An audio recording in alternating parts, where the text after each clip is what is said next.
Release అయిన రోజు నుండి ఎక్సలెంట్ కలెక్షన్లతో ఎలాంటి హాలిడే అడ్వాంటేజ్లు లేకుండా పరుగును కూడా అద్భుతంగా కొనసాగిస్తూ వెళుతూ ఉన్న కల్కి మూవీ 3 వారాలలో మొట్టమొదటిసారిగా 21వ రోజున హాలిడే అడ్వాంటేజ్ లభించడంతో అన్ని చోట్ల ఎక్సలెంట్ కలెక్షన్లతో జోరు చూపించి లాభాలను ఇంకా పెంచుకోగా తెలుగు రాష్ట్రాలలో ఇప్పుడు 21వ రోజుకు వచ్చేసరికి ఆల్ టైమ్ ఎపిక్ రికార్డును నమోదు చేసింది కల్కి మూవీ.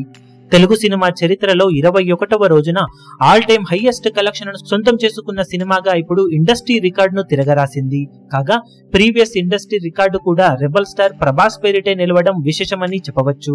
బాక్సాఫీస్ దగ్గర కల్కి మూవీ 21వ రోజు మొహర్రం తొలి ఏకాదశి పండగ హాలిడేలు కలిసి రావడంతో అంచనాలను మించిపోయి 1.52 కోట్ల దాకా షేర్ ను తెలుగు రాష్ట్రాల్లో సొంతం చేసుకుని కొత్త రికార్డును నమోదు చేయగా ఇది వరకు బాహుబలి సినిమా 85 లక్షల దాకా షేర్ ను, ఆర్ఆర్ఆర్ మూవీ 96 లక్షల దాకా షేర్ ను, అలా వైకుంఠపురంలో సినిమా 1.2 కోట్ల దాకా షేర్ అందుకోగా బాహుబలి 2 సినిమా 1.36 కోట్ల రేంజ్ లో షేర్ అందుకొని అప్పట్లో సంచలన రికార్డును నమోదు చేయగా ఆ రికార్డు ఇప్పటికీ అలాగే కొనసాగగా ఎట్టకేరకిప్పుడు కల్కి మూవీ ఆ రికార్డును బ్రేక్ చేసేసి 21వ రోజున 1.52 కోట్ల దాకా షేర్ ను వసూలు చేసి కొత్త రికార్డును నమోదు చేసింది.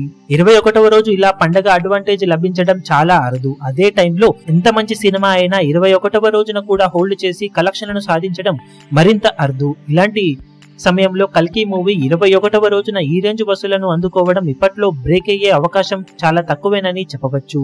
ఏదైనా అల్టిమేట్ పాజిటివ్ రెస్పాన్స్ వచ్చి లాంగ్ రన్ లో పోటీ ఇచ్చే సినిమాలు పెద్దగా లేకపోతే తప్పితే కల్కి మూవీ నెలకొల్పిన రికార్డు కొంతకాలం పాటు నిలిచిపోయే అవకాశం ఎంతైనా ఉంటుంది. ఈ వీడియో మీకు నచ్చినట్లయితే లైక్ చేయండి, షేర్ చేయండి, ఛానల్ ను సబ్స్క్రైబ్ చేయడం మాత్రం మరవకండి. ఏ చిన్న అప్డేట్ ను మిస్ అవ్వకూడదు అనుకుంటే బెల్ ఐకాన్ ను ప్రెస్ చేయండి.